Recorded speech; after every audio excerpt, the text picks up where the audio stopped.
Power moves performed at lightning speed, grooves seemingly defying gravity.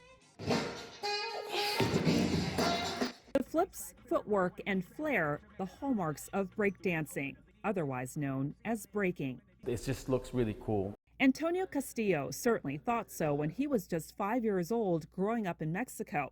His cousins put on a breaking show for the family, and Castillo was instantly hooked. The way the floor feels on your body and the way it feels on your hands, it's something for me that I just gravitated to. And literally from that moment on, have always been dancing. It's an art form. It's a form of expression more than anything else. And as Castillo's love of breaking grew and evolved, he also began seeing breaking as something else.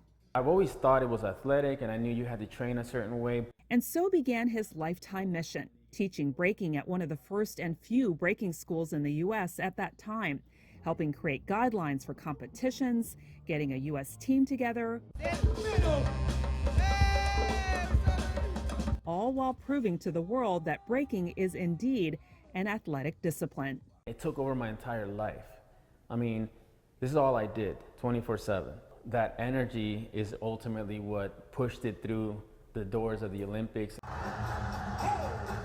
Now the world's best breakers, 16 men or B-boys and 16 women or B-girls, will be competing in the Olympics for the first time ever.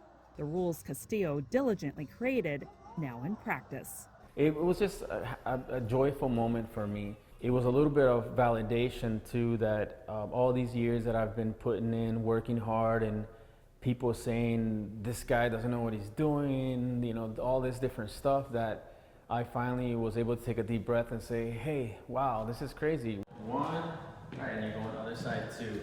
From an ace to an amateur, Castillo gave me a quick lesson, and it wasn't easy. There you go, just like that. Trying to master top rock moves while standing, Up, down, and then in. down rock moves on the floor, and freezes, holding the body in positions for a few seconds, all requiring speed, strength, and stamina.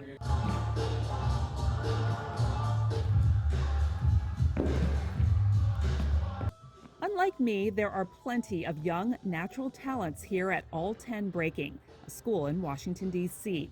Since Castillo founded it 14 years ago, its enrollment has jumped to 800 students, perhaps some future Olympians in the mix. Following in the power steps of the greats, now going for gold. The greatest thing that can happen from it is that 1 billion people will get to see it, and they will be seeing the highest level that anyone has ever seen before. So the first exposure to it is going to blow their minds. Frances Coe, CGTN in Washington.